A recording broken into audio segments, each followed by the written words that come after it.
back to the Meeple Marathon. Today we're going to talk about how to play Dice Throne missions. So this is the newest expansion for Dice Throne, and it is an expansion. This is not a standalone game. You're going to need at least one hero. So you could buy the single Deadpool box if you wanted to, but you're going to need at least one hero from Dice Throne. The games are set up to use the Marvel Dice Throne characters, but you could use any character from Dice Throne. But I'm not going to talk about how to play Dice Throne. We're just here to focus on missions. All right. The objective in missions is to make it through the mission run side, which is the side we're looking at here for this particular scenario. This is the claw scenario. So once we have made it through here and hopefully stopped these rocket mercs from stealing all the vibranium from Wakanda, then we're going to flip this whole thing over and claw is going to be on the backside. It's a much more focused battle fight or battle against claw. So setup is pretty straightforward. Each scenario might have a few differences here and there. For example, this escape track is only featured on this board. So we added these tokens here. Every side of the board is going to have a crisis clock. So, and this is a nice magnet to help you keep it in place. But you're always going to start with it facing up, and then you're going to take any die, because they're all D6s essentially, and you're going to start moving it around that number. So 1, 2, 3, 4, 5. So that's its starting position. That just kind of randomizes where it starts, changes the game up a little differently. You're also going to want to go around and add the health to each of the henchmen. Now, I'm only going to do this for a few of them just because we're going to flip this whole thing over soon. But for example, here, the green guys, the rocket mercs, get 12 health. So there's a whole bunch of these little things here. You could divvy that health up however you want. I'm going to take a 10 and a 2. I would do that for all the green guys. And then we would go here for the blue guys. They are 15. So I might take a 10 and a 5. But they also have a shield. They have a single shield. And this works exactly as you think a shield was. For the first 3 points of damage they take, you absorb the shield first, and then it goes away. There are opportunities for some of these guys in the future to gain additional shields. So that's why shields is not that they're not just like 18 health. Shields are separate from health. But you would do this for each of the individual henchmen that are printed on the board. That way you can keep track of their health. And everywhere where you see these little bursts, you would take a whole stack of these in the game. You would take these, you would randomly distribute them like so, and then you would flip them all over on this side. So you can see the bonuses that you're going to get before you start moving around. Essentially, setup is complete. You also want to make sure you know what the main objective is.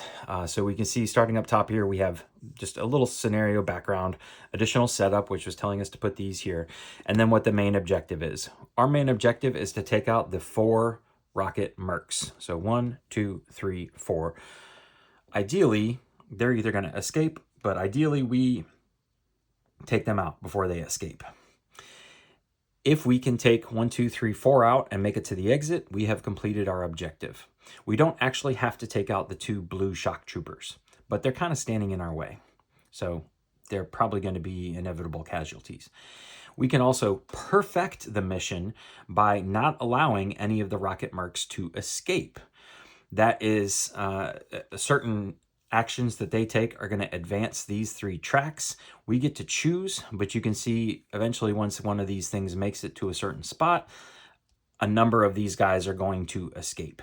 So if I ever have to push this to the right, this guy here, if he's still standing, would escape. He would no longer be on the board, but we also wouldn't get credit for defeating him, and we wouldn't be able to perfect the mission.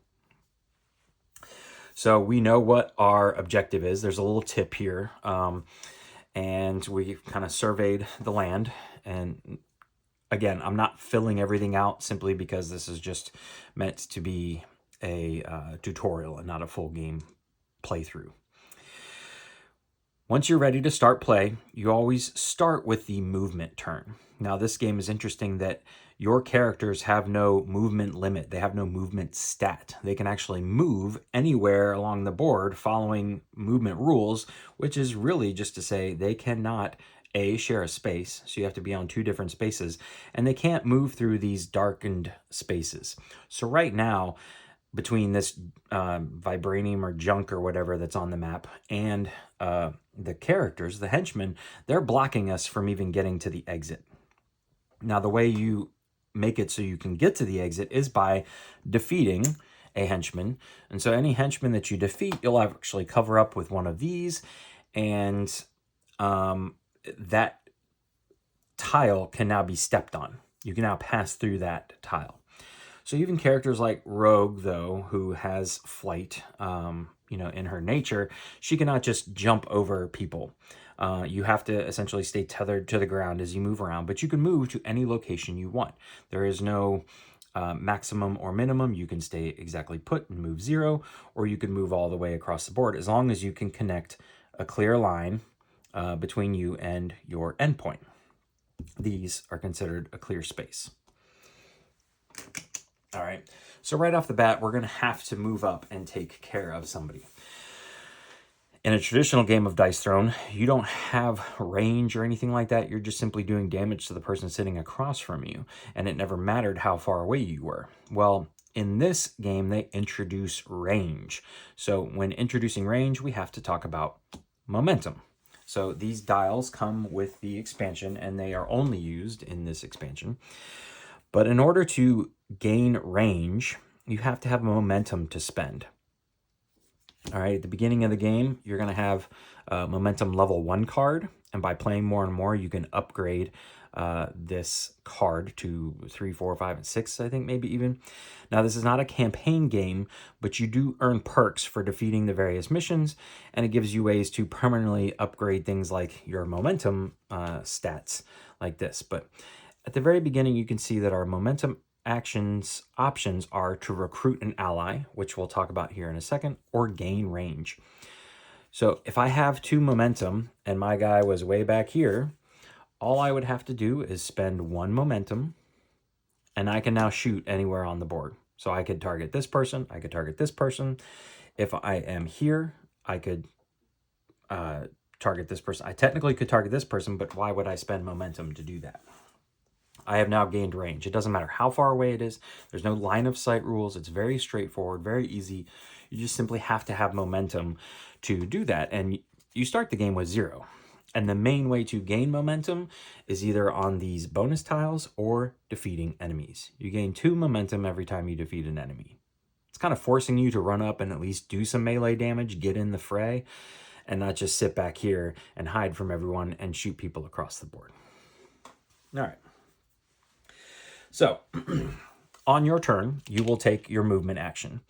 If you end up landing on one of these bonus tiles, you have to spend it immediately. So if it was something like this, you would just discard it, gain 1 momentum.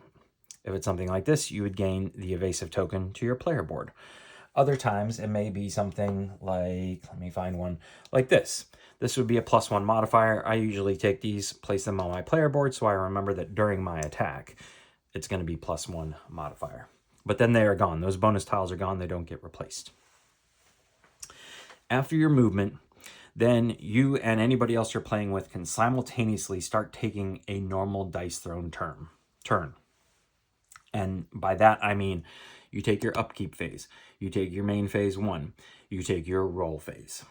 At this point, once everyone has finished their roll phase and determined what action they're going to take off their board, then in turn order, starting with the start player, you would target a individual, a henchman, you would do the damage, you would adjust health otherwise, and then you move on to the other players. All of the heroes are going to take their turn, then it's the henchman's turn. So for the henchman, you have a certain number of dice. You have a dice pool that you create at the beginning of the game. That dice pool is always going to consist of these 2 red die, and then 1 black die, then a number of black dice equal to the number of players. So we have 2 players. So these are the 5 dice that make up our dice pool. All right. When it's the henchman's turn, you as a hero, you get 3 rolls. Hopefully you are familiar with Dice Throne. If you are not, it's essentially a Yahtzee style game. You get to 3 rolls to hit on something on your board. But again, we're not talking about Dice Throne. The henchmen take these dice and they get one roll with them.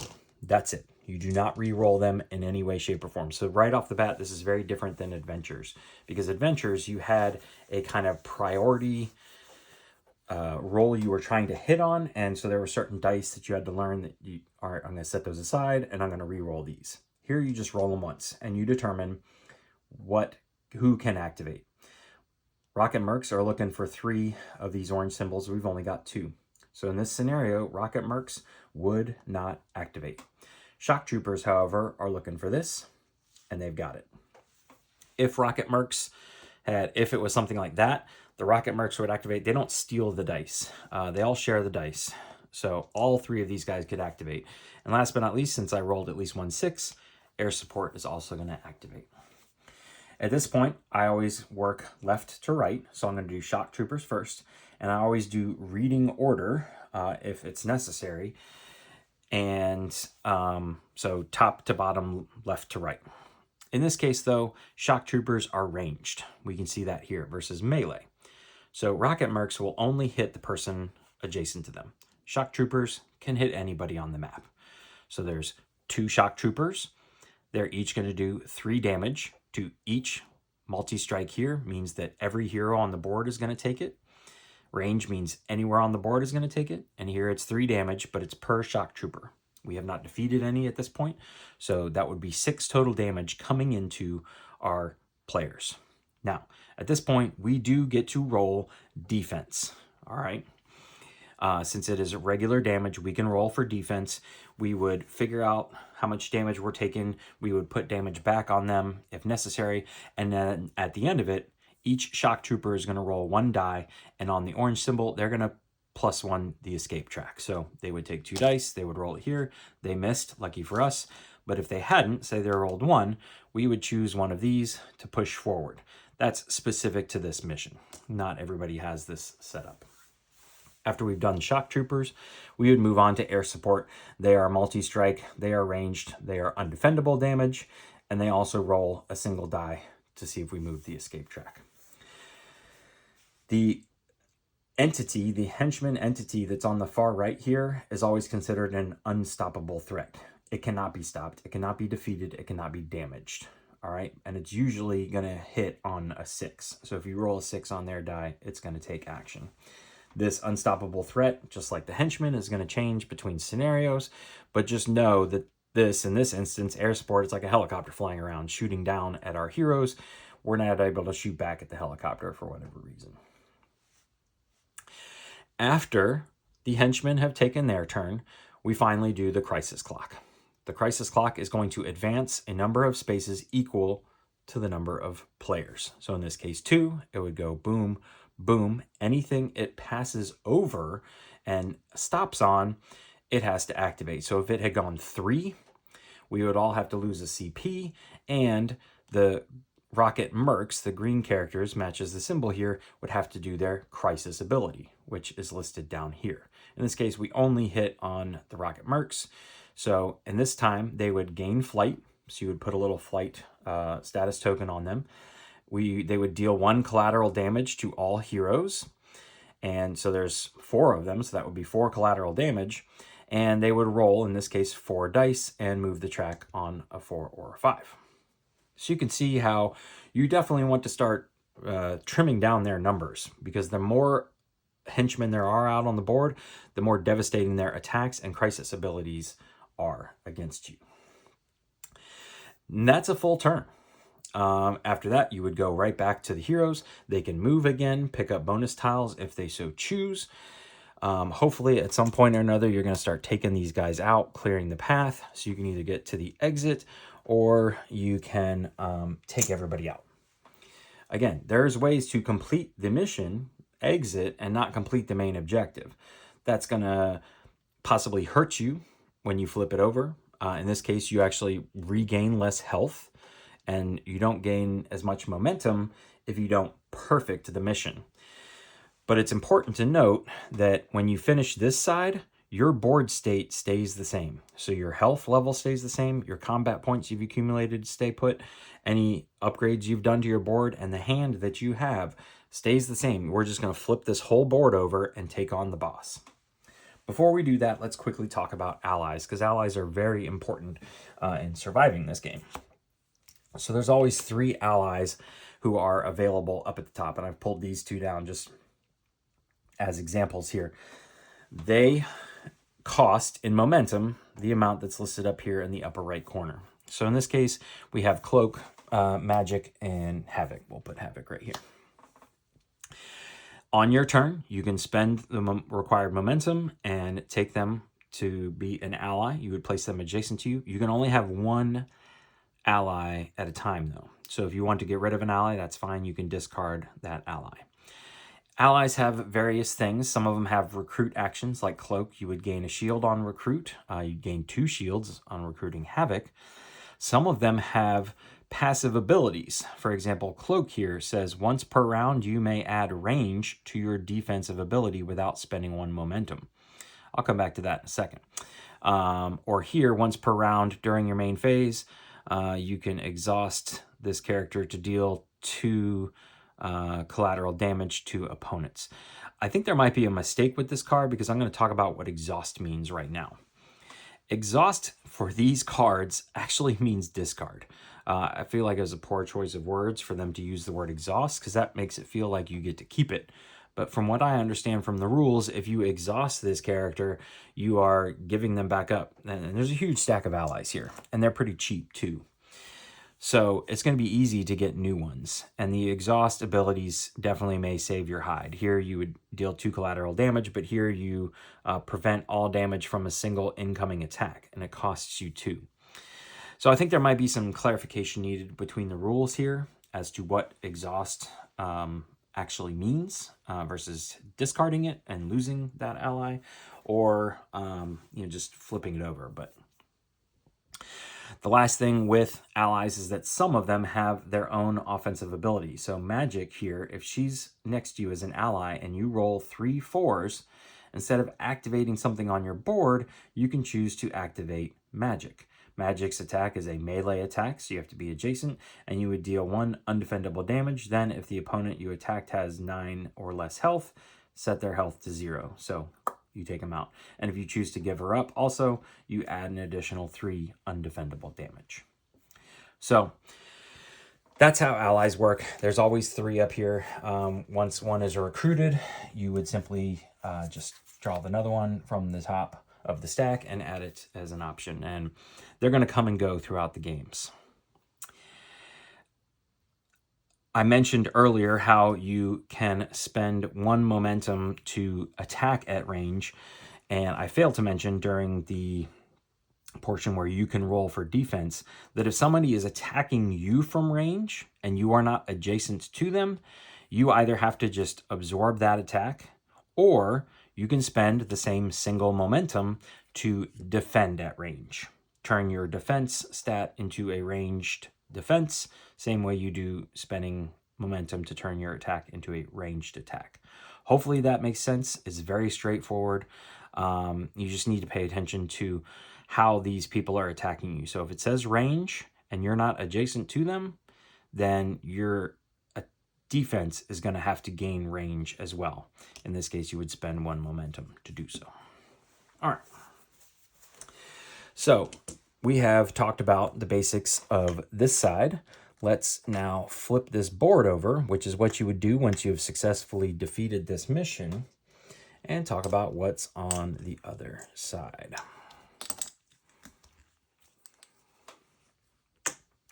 So the only thing that you're going to have to do once you've cleared off all the tokens is that your crisis clock is going to have to flip. So we're going to undo it here.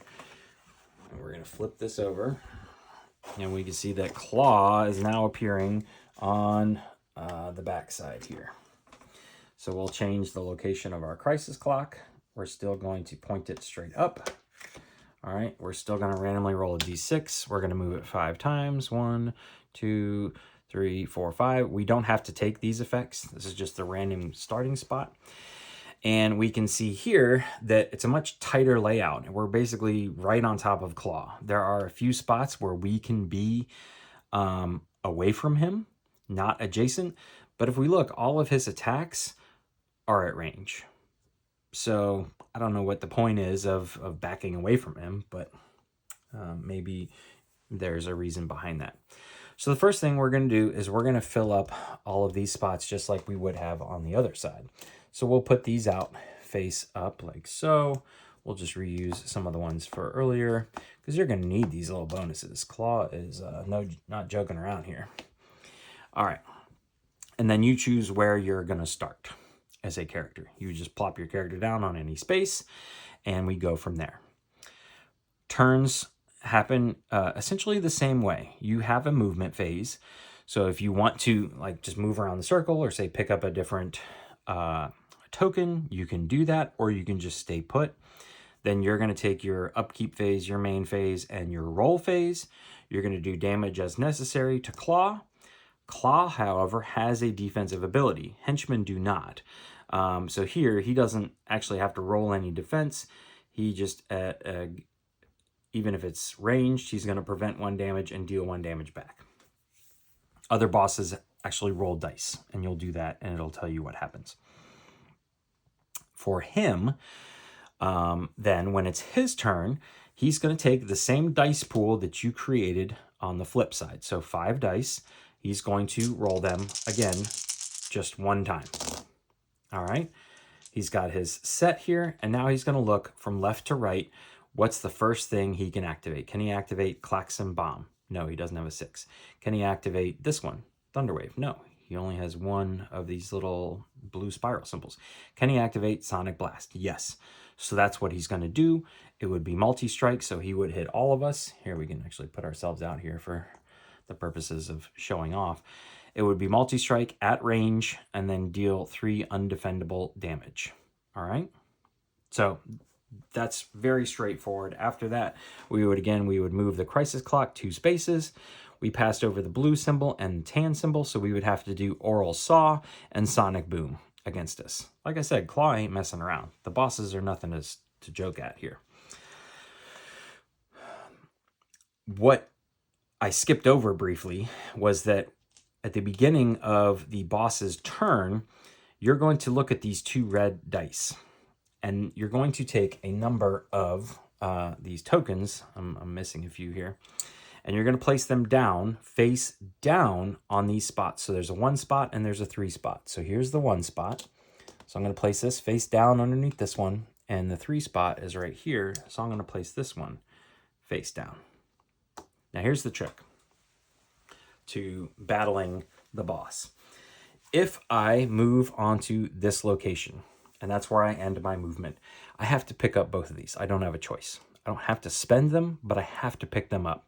And this face down one has to go onto my player board face down. It becomes a crit. All right. Anytime the boss hits on a attack action, you look to see if you have any face down tokens on your board, and you also have to activate the crit effect for each face down token. That's why movement matters. You may want to move to where you're not picking up any of these face down crit tokens, or you may feel like you need something that's in that pile. Some of them may stack up and you may be picking up a huge pile and you feel like it's going to benefit you and you're willing to take the risk. That's entirely up to you. But unlike the henchman side, any tokens that you pick up, especially once they're flipped face up, so after they have dealt their damage to you and you've dealt with any crit effects, you flip this over and it's no longer a crit token, it's a benefit token. You can then save those tokens and spend them at any point in time. I don't know why you wouldn't go ahead and just take the 2 health and gain the evasive token, but you get to hold on to them. So if it's like an attack modifier or a draw card token, you don't have to spend it right away. You can keep it on your player board and spend it when necessary. So that's the biggest thing. That's why 2 of these dice are red and the rest are black, is because you always look to the 2 red ones and you look at the numbers, and that's where you place the face down token. Again, if you land on a space with any tokens, you have to pick them up. And the face down ones go on your player board until the end of the boss's attack action phase or roll phase per se. that's pretty much it. The boss is going to have a number of health based on player count, so he would have 45. No, he would have 60 here. So there you go. Yeah, 60 health because it's 15 per hero. 30 plus 30 is 60. The goal here is to reduce him to 0. Sometimes the main objective for the bosses is different. If we defeat him, we win. If he defeats us, we lose. Simple as that. And that is, ladies and gentlemen, a singular mission or a singular scenario for Dice Throne missions. You can play them in any order. This is not a campaign, but as you defeat them, you do start filling out this player perks sheet. This is a way to update your momentum level card, things like that. But as you say, if you defeat a level 1 mission, you can check off based on how well you did a certain number of these boxes on this column here. If I defeat, say, a level 3 mission, I can look to this column and everything to the left. So you're not going to be able to fill out these columns until you start defeating the harder difficulty scenarios. But these are pretty hard scenarios, so you are probably going to need these perks to help you get there.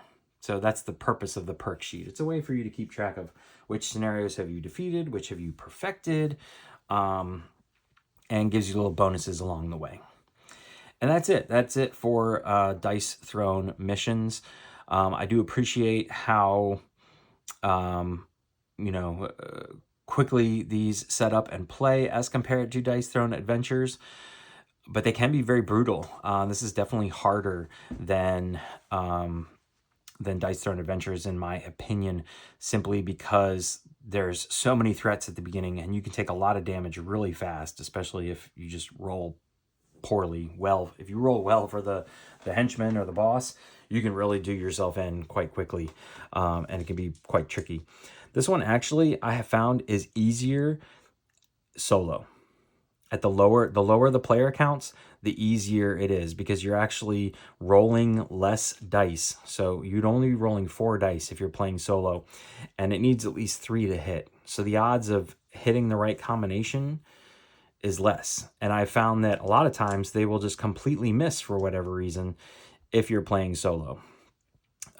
Maybe not so much on the boss, but the henchman seemed to miss a lot more when I'm playing solo. This is definitely one that you will want to start with the 1s and 2 level difficulties and work your way up. Take advantage of those perks. But again, if you're looking for a way to play cooperatively or play solo, this is definitely an option. This is a little cheaper stepping off point than Dice Throne Adventures. And obviously, if you like the Marvel IP, this is definitely the way you would want to go versus Dice Throne Adventures. So I think this is a fine expansion. I still prefer to play standard head-to-head Dice Throne with just the characters, but that's also the way the game was meant to be played. This is a nice addition for me to sit down and play on my own, for me to experience the characters, or also if my kids want to play, we tend to play these cooperative modes instead of playing head-to-head. So those are just my quick thoughts on the game in case you cared. Otherwise, if you have any questions, please feel free to let me know in the comment section below. Otherwise, thanks for watching. Have a great day.